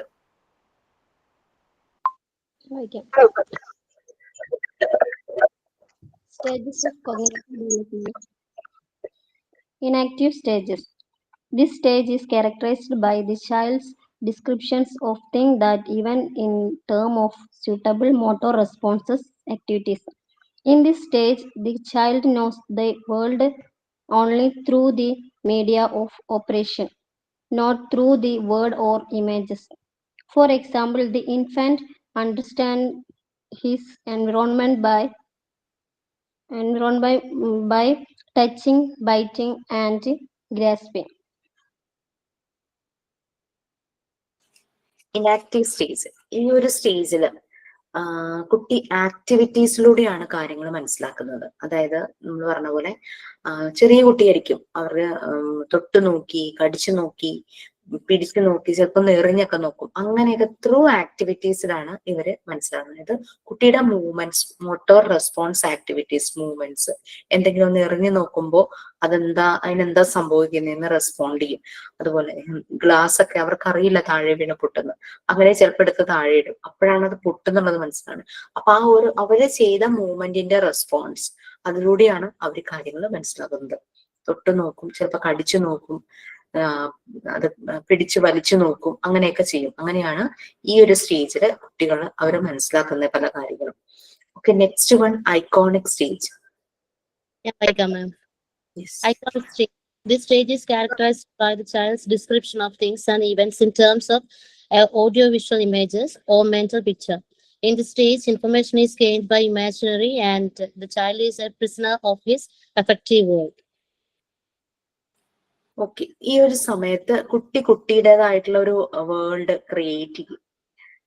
പലപ്പോഴും ഈ കുട്ടികൾക്ക് അവരുടേതായ ഒരു ലാംഗ്വേജ് ഉണ്ടാവും ചില കാര്യങ്ങൾ പറയാനായിട്ട്. അപ്പൊ നമ്മൾ യൂസ് ചെയ്യുന്ന പേര് തന്നെയാവണമെന്നില്ല അവർ ഉപയോഗിക്കുക. എന്റെ മോള് ഈ ഒരു സമയത്ത് മറ്റേ പച്ചക്കുതിരയില്ലേ, പുൽച്ചാടിലെ ചാടി വരുന്ന പച്ച കളറിലുള്ളത്, വീടിനകത്തേക്കൊക്കെ വരുമല്ലോ.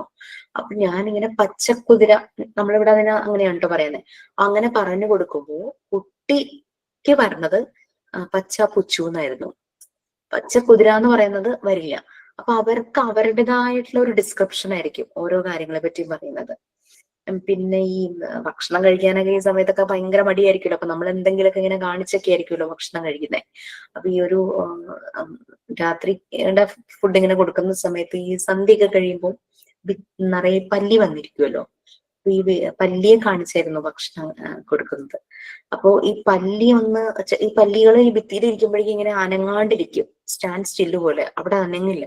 അപ്പൊ മൂവ്മെന്റ് ആയിരിക്കും ഇവരുടെ കണ്ണിൽ പെട്ടെന്ന് ശ്രദ്ധിക്കുന്നത്. ഈ പല്ലി ഒന്ന് അനക്കാനായിട്ട് ഞാനൊരു ശബ്ദം ഉണ്ടാക്കും, എന്ന് പറഞ്ഞിട്ട് ഞാനൊരു ശബ്ദം ഉണ്ടാക്കും.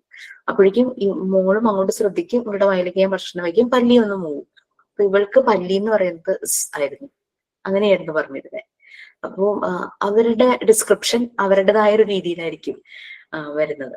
അപ്പൊ അത് ശരിക്കും ഈ ശബ്ദം കേട്ട് പിന്നെ വിഷ്വലി അവർ കാണുന്ന ഇമേജസ്, അവരുടെ ഉള്ളിലൊരു മെന്റൽ പിക്ചർ ഉണ്ടാവും ഈ ഒരു സ്റ്റേജിൽ. അപ്പൊ ഈ ഒരു മെന്റൽ പിക്ചർ പിന്നെ എന്തെങ്കിലും പറയുമ്പോൾ ഇവിടെ മനസ്സിൽ ആ ഒരു മെന്റൽ പിക്ചർ ആയിരിക്കും. അവരെങ്ങനെയാണോ അതിനെ ഉള്ളിൽ സ്റ്റോർ ചെയ്ത് വെച്ചിരിക്കുന്ന ആ ഒരു മെന്റൽ പിക്ചർ ആയിരിക്കും. അപ്പൊ കുട്ടിക്ക് അവന്റേതായ ഒരു വേൾഡ് ഉണ്ടായിരിക്കും. അതിൽ ഈ പറയുന്ന കാര്യങ്ങളെല്ലാം ഉണ്ടാവും. ഇപ്പൊ ആന, ചില കുട്ടികൾക്ക് ആന എന്ന് പറഞ്ഞാൽ ഭയങ്കര വലിപ്പമുള്ളൊരു ജീവിയാണ്, ഭയങ്കര ഇഷ്ടമായിരിക്കും. ആനയുടെ ഡോൾ ഉണ്ടെങ്കിൽ അതിനെയും കെട്ടിപ്പിടിച്ചിട്ടൊക്കെ ആയിരിക്കും കിടന്നുറങ്ങുന്നത്. അപ്പൊ അവർക്ക് ഈ ആന എന്ന് പറയുമ്പോൾ ഇവരുടെ ഉള്ളിൽ ആ ഒരു രൂപം അത് അങ്ങനെ വരും. അപ്പൊ അവരുടേതായ ഒരു ലോകം, ആ ലോകത്ത് അവർക്കറിയാവുന്ന കുറെ വാക്കുകളും അവർക്കറിയാവുന്ന കുറെ ഇമേജും കുറെ ശബ്ദങ്ങളും ഒക്കെ ഉണ്ടായിരിക്കും. ഇതാണ് ഐക്കോണിക് സ്റ്റേജിൽ വരുന്നത്. Okay, next one symbolic stage. Symbolic stage. During this stage, symbolic representation in the form of words, symbols, and other imaginary abstract phenomena take the place or motor activities and audiovisual images. Here, the child used in symbolic activities such as language and mathematics. ഇത് കുറച്ചുകൂടെ age ആയി കഴിയുമ്പോഴാണ് വെച്ചാല് അവർക്ക് കുറച്ച് abstract ideas ഒക്കെ മനസ്സിലായി തുടങ്ങുന്ന ഒരു സമയം. ഇവര് വേർഡ്സ് യൂസ് ചെയ്യുന്നു, സിമ്പിൾസ് യൂസ് ചെയ്യുന്നു, അങ്ങനെ പലതും യൂസ് ചെയ്യുന്നു. അപ്പൊ ആ ഒരു ക്ലാസ്സുകളിലേക്കൊക്കെ വരുമ്പോ മാത്സില് ഇപ്പോ നമ്മൾ പറഞ്ഞു അതായത് ഒരു നമ്പറിൽ നിന്നും നത്തിങ് ഈസ് ടേക്ക് അവേ എന്ന് പറഞ്ഞ ആ നമ്പർ ഇറ്റ് സെൽഫ് എന്നൊക്കെ മനസ്സിലാക്കാനുള്ള ആ ഒരു അബ്സ്ട്രാക്ട് ഐഡിയാസ് ഒക്കെ അവർക്ക് കിട്ടും. ഒരു നമ്പറിനോട് കൂടി ഒന്നും ആഡ് ചെയ്തില്ലെങ്കിൽ സെയിം നമ്പർ തന്നെയാണെന്നുള്ളതും അങ്ങനെയൊക്കെയുള്ള ചില അബ്സ്ട്രാക്ട് ഐഡിയാസ് ഒക്കെ കുട്ടികൾക്ക് വന്നു തുടങ്ങും. അപ്പൊ അവര് അസ്യൂം ചെയ്യാനും കുറേശ്ശെയൊക്കെ, കൂടുതലായിട്ടല്ല കേട്ടോ, അഡോളസൻസ് ഏജിൽ ചെയ്യുന്ന പോലെയല്ല, ചെറിയ രീതിയിൽ അങ്ങനെയുള്ള ഐഡിയാസ് ഒക്കെ അവരുടെ മനസ്സിലേക്ക് വരും. അതാണ് സിംബോളിക് സ്റ്റേജ് എന്ന് പറയുന്നത്.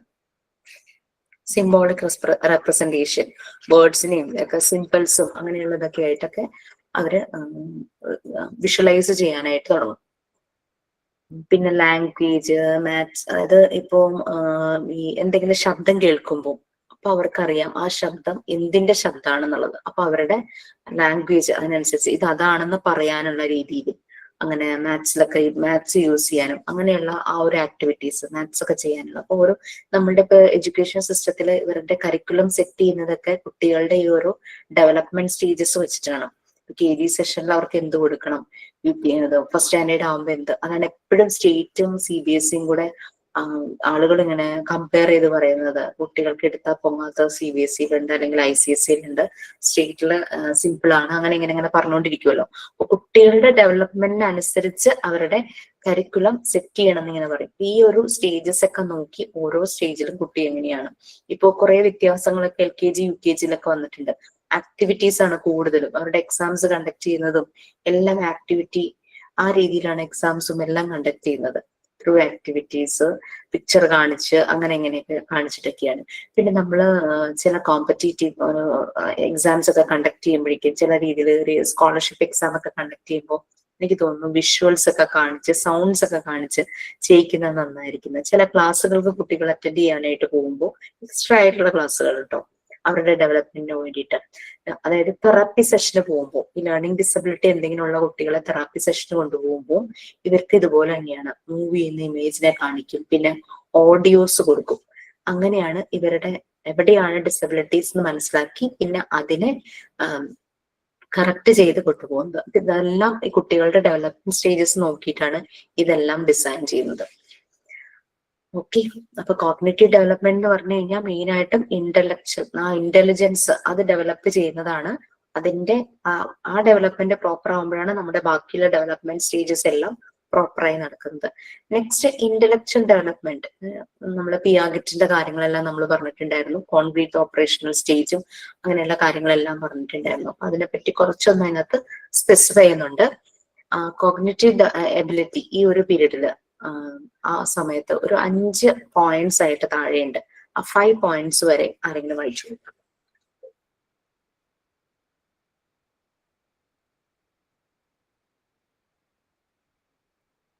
Yes. Intellectual development. During later, children enter into Piaget's concrete operational stage of creative development. They begin to think logically but are unable to think in abstract terms. Children develop powers of observation, attention, reasoning, and abstract thinking.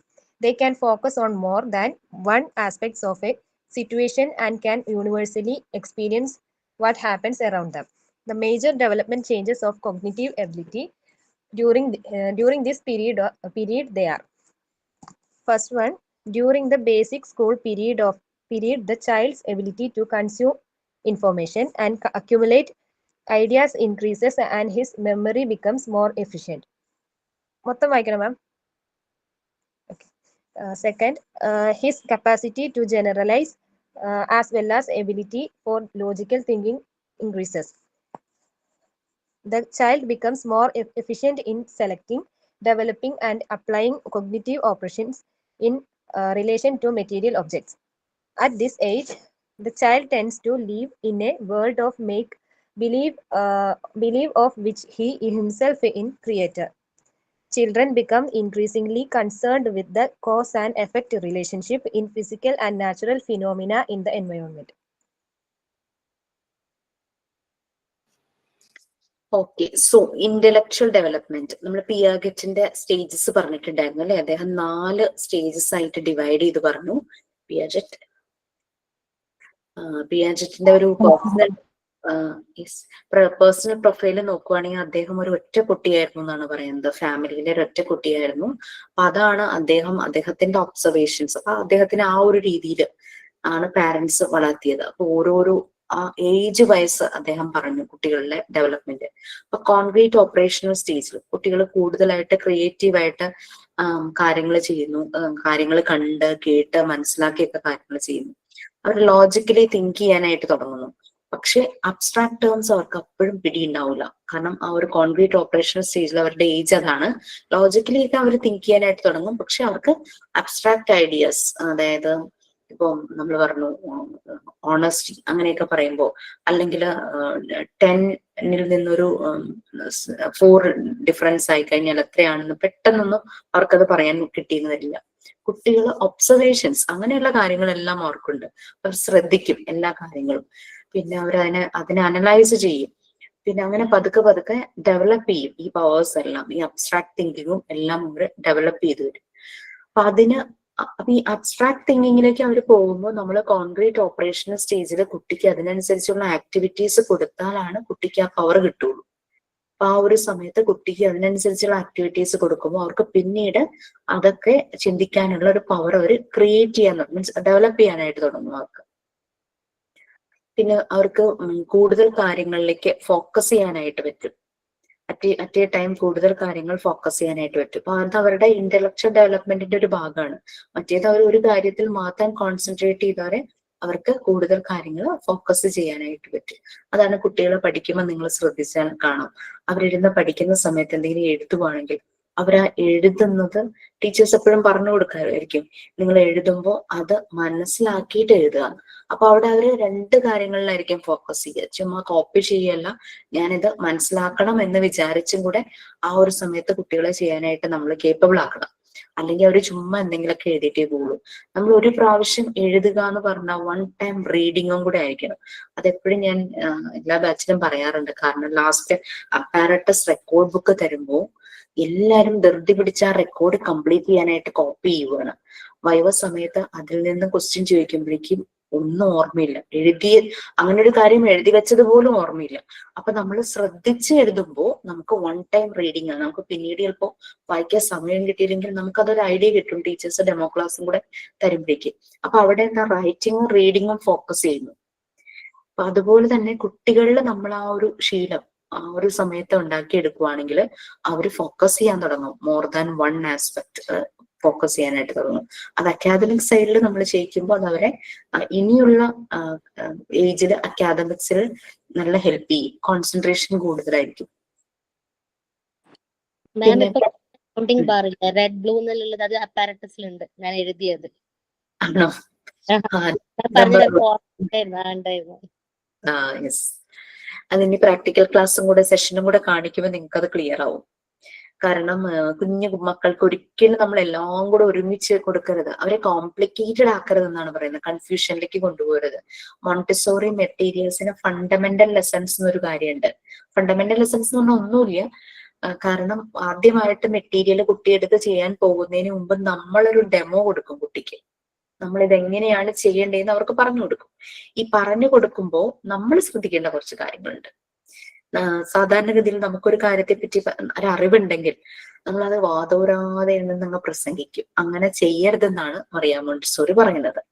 വളരെ simple ആയിട്ട് brief ചെയ്ത് എന്തിനെ കുറിച്ചാണോ പറയേണ്ടത് അത് മാത്രം പറയാം. നമ്മളൊരു ഇന്റർവ്യൂവിന് പോകുമ്പോഴും ഈ കാര്യം നമ്മൾ ശ്രദ്ധിക്കുവാണെങ്കിൽ വളരെ നല്ലതായിരിക്കും. അപ്പൊ മോണ്ടിസോറി മെറ്റീരിയൽസിന്റെ ഫണ്ടമെന്റൽ പ്രിൻസിപ്പിൾസ് ആണ് സിംപ്ലിസിറ്റി, സിമ്പിളാക്കുക, ബ്രിവിറ്റി, ബ്രീഫ് ആക്കുക, ഒബ്ജക്ടിവിറ്റി. എന്ത് കാര്യത്തിനെ കുറിച്ചാണോ നമ്മൾ പറഞ്ഞു കൊടുക്കുന്നത് അതിനെ മാത്രം ഒബ്ജക്റ്റീവായിട്ട് അത് മാത്രം ഫോക്കസ് ചെയ്ത് കാര്യങ്ങൾ പറയുക എന്നുള്ളതാണ്.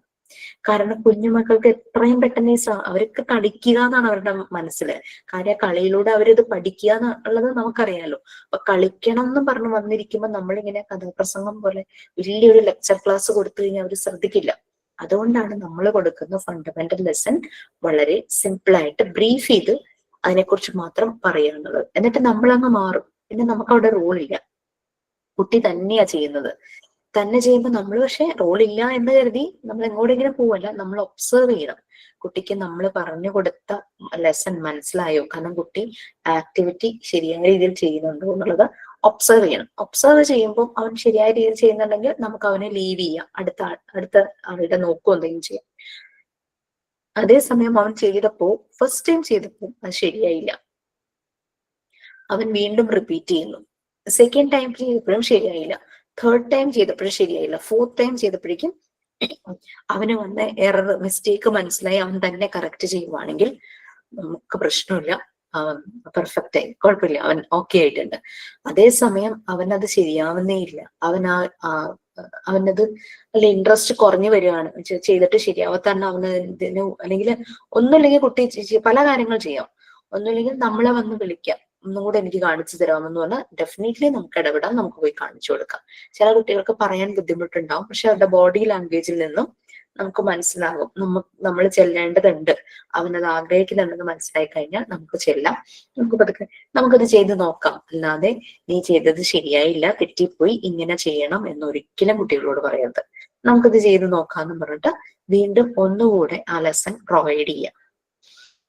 പിന്നെ നമ്മൾക്ക് മനസ്സിലാവുകയാണ് കുട്ടി ഇത് ചെയ്യാനുള്ള ഒരു സ്റ്റേജിലല്ല, അപ്പൊ ഈ മെറ്റീരിയൽ അല്ല അവന് പറ്റിയത്, വേറെ ആക്ടിവിറ്റിയാണ് പറ്റിയത് നമുക്ക് മനസ്സിലാവുകയാണെങ്കിൽ ആക്ടിവിറ്റി മാറ്റി കൊടുക്കുക. അപ്പോഴും നമ്മൾ വളരെ ഡിപ്ലോമാറ്റിക് ആയിട്ട് ശ്രദ്ധിച്ച് ചെയ്യണം. കാരണം അവനെ ഹേർട്ട് ചെയ്യരുത്. എന്നെ കൊണ്ട് ഇത് പറ്റില്ല എന്നുള്ള ഫീൽ ചെയ്യരുത്. നമുക്ക് വേറൊരെണ്ണം ചെയ്തു കഴിഞ്ഞാൽ ഇത് ചിലപ്പോൾ എളുപ്പമായിരിക്കും, നമുക്ക് അത് നല്ല ഇൻട്രസ്റ്റ് ഉള്ളത്, അങ്ങനെയൊക്കെ പറഞ്ഞ് വേണം നമുക്ക് കുട്ടിക്ക് കാര്യങ്ങൾ പ്രൊവൈഡ് ചെയ്യാനായിട്ട്. ഇവന് പറ്റുന്നില്ല എന്ന് കാണുമ്പോൾ ഇവനും ഓൾമോസ്റ്റ് ഇത് മനസ്സിൽ നിന്ന് കളഞ്ഞിട്ടുണ്ടാവും. അതൊക്കെ നിങ്ങൾക്ക് ഇനി പാർട്ട് 3 വരും, ഞാനൊന്ന് പറഞ്ഞേ ഉള്ളൂ ആ ഒരു കാര്യം. അപ്പൊ നമ്മൾ എഴുതുമ്പോൾ എന്തെഴുതിയാലും, നിങ്ങൾ അസൈൻമെന്റ് ആണെങ്കിലും ശരി, എന്തെഴുതുമ്പോഴും ഒരു 1 ടൈം റീഡിങ് കൂടെ എനിക്കത് എത്രയും പെട്ടെന്ന് തീർക്കണം എന്ന് വിചാരിച്ച് എഴുതരുത്. ഇറ്റ്സ് ഫോർ മീ, എന്റെ ഗ്രോത്തിന് വേണ്ടിയിട്ടാണ് എന്ന് ഓർത്ത് തന്നെ എല്ലാ വർക്കുകളും ചെയ്യാം. ഓക്കെ. പിന്നെ ബേസിക് സ്കൂൾ പീരീഡില് കുട്ടികള് ഇൻഫർമേഷൻസ് കൺസ്യൂം ചെയ്യുന്നു. അവർ മനസ്സിലാക്കുന്ന കാര്യങ്ങൾ പലതും അവരുടേതായ രീതിയിൽ അവർ മാനിപ്പുലേറ്റ് ചെയ്യാനും അതിനെ ക്രിയേറ്റ് ചെയ്യാനും, പിന്നെ ഈ ഒരു ടൈമിൽ അവരുടെ എല്ലാം ഡെവലപ്മെന്റും നല്ല പ്രോഗ്രസ് ആവുന്ന ഒരു ടൈമാണ് ഈ ഒരു 3 to 6 years എന്നൊക്കെ പറയുന്നത്. മെമ്മറി ഒക്കെ നല്ല ഷാർപ്പായിരിക്കും. അപ്പൊ മെമ്മറി ഒക്കെ കൂടുതൽ എഫിഷ്യന്റ് ആകും ഈ ഒരു പീരീഡ് എന്ന് പറയുന്നത്. പിന്നെ പലപ്പോഴും ലോജിക്കൽ തിങ്കിങ് ഒക്കെ അവർ സ്റ്റാർട്ട് ചെയ്യും, അതൊക്കെ ഇൻക്രീസ് ചെയ്തുകൊണ്ടിരിക്കുകയാണ്, ഡെവലപ്പ് ചെയ്യുവാണ്.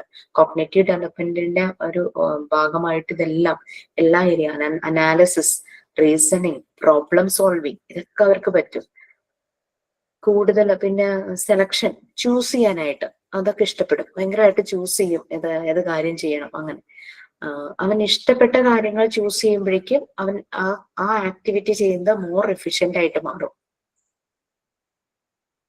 പിന്നെ ഈ ആക്ടിവിറ്റീസിന്റെ കാര്യം മാത്രമല്ല, അവരുടെ ഡ്രസ്സ്, ഫുഡിന്റെ ടേസ്റ്റ്, അങ്ങനെ പല ഒരു ചൂസിയായി മാറുന്ന ഒരു ടൈമുണ്ട്. കുറെ അവര് സെലക്ഷനില് കാര്യങ്ങൾ സെലക്ട് ചെയ്യുന്നതിൽ മോർ എഫിഷ്യന്റ് ആയിരിക്കും. ഒബ്ജക്ട്സ് വെച്ചിട്ട് കാര്യങ്ങൾ ചെയ്യുമ്പോൾ ഇവരുടെ കോഗ്നേറ്റീവ് ആ ഒരു ബുദ്ധി കുറെ കൂടെ ഡെവലപ്പായി വരും. അപ്പൊ കുട്ടി എൻവയോൺമെന്റുമായിട്ട് കുറെ കണക്റ്റഡ് ആയിരിക്കും. അങ്ങനെയുള്ള കുട്ടികൾക്കാണ് ഈ ഡെവലപ്മെന്റ് നല്ല രീതിയിൽ വരുള്ളൂ കേട്ടോ. വീട്ടിൽ അടച്ചു പൂട്ടിയിരിക്കുന്ന കുട്ടികൾ എന്ന് പറഞ്ഞു കഴിഞ്ഞാൽ അവരുടെ ഈ പറഞ്ഞ ഒരു ഡെവലപ്മെന്റും പ്രോപ്പറായി നടക്കില്ല. കാരണം അവിടെ കുട്ടിക്ക് കിട്ടുന്ന നറിഷിങ് പ്ലേസ് എന്ന് പറഞ്ഞു കഴിഞ്ഞാല് വളരെ ലോ ആണ്. നമ്മൾ പുറത്തേക്ക് കൊണ്ടുപോയി ആളുകളുമായി സോഷ്യലൈസ് ചെയ്ത് പുറം ലോകം കാണുന്ന ഒരു കുട്ടി എന്ന് പറഞ്ഞു കഴിഞ്ഞാൽ നല്ല നറിഷ്ഡ് ആയിട്ടായിരിക്കും വളരുന്നത്. നല്ല പോഷണം, നമ്മൾ ഭക്ഷണം മാത്രം പോരാ, ഇത് ന്യൂട്രിയൻസ് എന്ന് പറയുന്നത് അല്ലാതെ കുട്ടിയുടെ ഈ മെന്റൽ ഡെവലപ്മെന്റിനെ സഹായിക്കുന്ന പോഷണങ്ങളുണ്ട്. അവന് സന്തോഷം ഒക്കെ കിട്ടുന്ന കാര്യങ്ങള്, അവന് കളിക്കാൻ പറ്റുന്ന ഏരിയ, പുറത്തേക്ക് പോകാൻ പറ്റുന്നത്, അവന് റെസ്ട്രിക്ട് ചെയ്യാതെ അവനെ പുറത്ത് കൊണ്ടുപോകുന്നത്, അങ്ങനെയുള്ള കാര്യങ്ങളെല്ലാം നമ്മളതാണല്ലോ കുട്ടികൾ കുറച്ചങ്ങ് വലുതാകുമ്പോഴേക്കും പാർക്കിലും ബീച്ചിലും ചിലപ്പോൾ മൂവീസിനൊക്കെ പോകുമ്പോൾ അങ്ങനെയും കൊണ്ടുപോകും. അങ്ങനെയൊക്കെ പിന്നെ ഷോപ്പിങ്ങിന് പോകുമ്പോൾ ചിലപ്പോൾ ഇവനെയും കൂട്ടും. അങ്ങനെയൊക്കെ ചെയ്യാറുണ്ടല്ലോ കുഞ്ഞു മക്കളെ ആ ഒരു പ്രായത്തില്. അപ്പൊ അതെല്ലാം കുട്ടിയുടെ ഡെവലപ്മെന്റിനെ ഹെൽപ്പ് ചെയ്യും. അവൻ ചുറ്റും കാണുന്നത് ശ്രദ്ധിക്കും. അവന്റെ ഒരു വേൾഡ് ക്രിയേറ്റ് ചെയ്യുമ്പോൾ ഈ ഇമേജുകളെല്ലാം അവൻ്റെ ഉണ്ടായിരിക്കും. അവൻ എന്തെങ്കിലും ചെയ്യുമ്പോൾ ഈ മെന്റൽ ഇമേജ് അനലൈസ് ചെയ്ത് പല കാര്യങ്ങളും പല ആക്ടിവിറ്റീസും ചെയ്യും. ഓക്കെ, ഈ എൻവയോൺമെന്റിൽ നടക്കുന്ന പല കാര്യങ്ങളും ഇതിന്റെ ഇപ്പൊ മഴ പെയ്യുമ്പോൾ അവരൊക്കെ ഒരു ക്യൂരിയോസിറ്റി അല്ലേ, ഈ വെള്ളം എവിടെ നിന്നാ വരുന്നത്. അപ്പൊ നമ്മൾ അവരുടെ ഏജ് അപ്രോപ്രിയേറ്റ് ആയിട്ട് കാര്യങ്ങൾ പറഞ്ഞു കൊടുക്കും അല്ലെ. പിന്നെ എന്തെങ്കിലും ബട്ടർഫ്ലൈ പറക്കുമ്പോൾ അതിനിങ്ങനെ കളർ വന്നത്, അത് കുറേ ക്യൂരിയസ് ആയിട്ട് കുറെ കാര്യങ്ങൾ ചോദിക്കും. അവര് എൻവയോൺമെന്റുമായിട്ട് കണക്ട് ചെയ്യുമ്പോൾ പലതിന്റെ കോസും എഫക്റ്റും ഇങ്ങനെ സംഭവിക്കാനുള്ള കാരണം ഇതെന്താ ഇങ്ങനെ ഇരിക്കുന്നത് അങ്ങനെയുള്ളതെല്ലാം ആ റിലേഷൻഷിപ്പ് എല്ലാം അവര് മനസ്സിലാക്കും. അപ്പോൾ അതിന് വേണ്ടുന്ന ഒരു എൻവയോൺമെന്റ് നമ്മൾ പ്രിപ്പയർ ചെയ്ത് കൊടുക്കുക എന്നുള്ളത് മാത്രമേ ഉള്ളൂ. ഓക്കെ, പിന്നെ ഇതിന്റെയൊക്കെ കുറച്ചുകൂടി ഡീറ്റെയിൽ ആയിട്ടാണ് നമ്മൾ പാർട്ട് 3 പറയുന്നത്. ഈ ഡെവലപ്മെന്റ് സ്റ്റേജസിന്റെ ഡീറ്റെയിൽ ആയിട്ടുള്ള കാര്യങ്ങൾ പാർട്ട് 3 വരും. കാരണം നമ്മൾക്കറിയാം, ഒരാള് നമ്മൾക്ക് ഫ്രീഡം തരാതെ നമ്മൾ ഭയങ്കര റെസ്ട്രിക്ട് ചെയ്യുമ്പോൾ നമുക്ക് ഭയങ്കര ശ്വാസം മുട്ടാണല്ലേ. നമുക്കൊരു കാര്യം ചെയ്യാനൊരു ഇഷ്ടം തോന്നില്ല. പക്ഷെ അതേ സമയം നമ്മൾ ഫ്രീ ആക്കി വിടുമ്പോൾ നമ്മൾ വളരെയധികം ഇൻഡിപെൻഡന്റ് ആവും. നമ്മൾ ചെയ്യുന്ന കാര്യങ്ങളെല്ലാം നമ്മൾ ഭംഗിയായിട്ട് ചെയ്യും. ഈ കിളികളെ കൂട്ടിലടച്ചാലുള്ള ഒരു അവസ്ഥ, നല്ലപോലെ പാട്ട് പാടുന്ന ആ തത്തയെ കൊണ്ട് പാട്ട് പാടിക്കാൻ വേണ്ടിയിട്ട് അതിനെ കൂട്ടിലിടുന്നു. പക്ഷെ അതുവരെ നന്നായി പാട്ട് പാടി പറന്ന് നടന്ന തത്ത ഒരു പക്ഷെ കൂട്ടി കയറുമ്പോഴേക്കും പിന്നെ അത് ഒന്നും പാടാതെ ഇരിക്കണ്ടാവും. അതേസമയം അതിനെ പറത്തി വിടുമ്പോൾ അത് ഭയങ്കര ഹാപ്പിയാവും. അപ്പോ ഫ്രീഡം എന്നുള്ളത് എല്ലാ ജീവജാലങ്ങൾക്കും വേണ്ടുന്ന തന്നെയാണ്.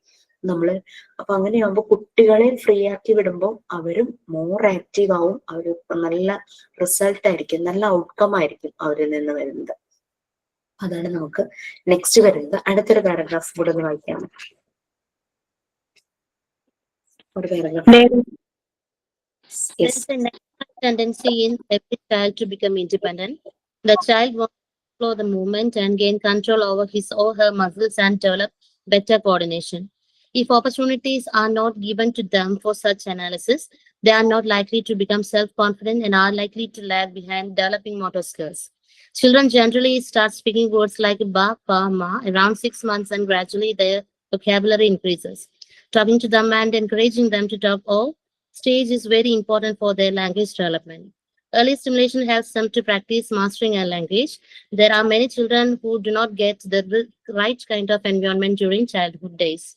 There is no one to boot them and any facility. Even if they have all the potential, the environmental conditions prevailing at home tend to cut down their growth and development. Okay, ഈ ചില വീടുകളിൽ പോയി കഴിഞ്ഞാൽ നിങ്ങൾക്ക് കാണാം, കുഞ്ഞു baby ആയിരിക്കും, ജനിച്ച ഉടനെ ഉണ്ടായിരിക്കുള്ളൂ. പക്ഷെ എന്നാലും കെയർ ഗീവേഴ്സ്, അമ്മമാരായാലും അല്ലെങ്കിൽ ഈ പ്രായമായവരായിട്ട് കൂടുതൽ അമ്മമാരെക്കാളും, അമ്മയ്ക്ക് അമ്മയായതിന്റെ ആ ഒരു എന്താ ചെയ്യേണ്ട അറിവുണ്ടാവില്ലായിരിക്കും. പക്ഷെ ഈ പ്രായമായ ആൾക്കാര് ഈ കുഞ്ഞ് ദിവസങ്ങളായിട്ടുണ്ടാവുള്ളൂ, അതിനോട് ഇങ്ങനെ കുറേ സംസാരിക്കുന്ന കാണാം. അത് കുറെ കഴിയുമ്പോഴേക്കും ഇവര് നമ്മളെ കറക്റ്റ് അവരുടെ ദൃഷ്ടി കറക്റ്റ് ആവുന്നൊരു സമയമുണ്ടല്ലോ, ആ സമയത്ത് ഇവര് നോക്കിക്കൊണ്ടേയിരിക്കും, എന്താ ഈ നമ്മളെ തന്നെ ശ്രദ്ധിക്കും. അപ്പൊ അങ്ങനെ ഇവരിങ്ങനെ കണ്ടിന്യൂസ് സംസാരിച്ചുകൊണ്ടേയിരിക്കും കുട്ടികളോട് എന്തെങ്കിലുമൊക്കെ. അത് ശരിക്കും അവരുടെ ലാംഗ്വേജ് ഡെവലപ്മെന്റിനെ ഹെൽപ്പ് ചെയ്യും. നമ്മൾ മിണ്ടാതിരിക്കുകയല്ല വേണ്ടെന്ന് പറയും. ഈ വൊക്കാബുലറി ഇൻക്രീസ് ചെയ്യും. കുട്ടികൾ 6 months ഒക്കെ ആകുമ്പോൾ കുറെ അവരുടേതായ രീതിയിൽ ഓരോരുത്തരെ ഓരോന്ന് വിളിക്കാനായിട്ട് തുടങ്ങും. ഒരു ബാ പാ മാ എന്നൊക്കെയുള്ള ചില സൗണ്ട്സ് ഒക്കെ അവർ വെക്കാനായിട്ട് തുടങ്ങും.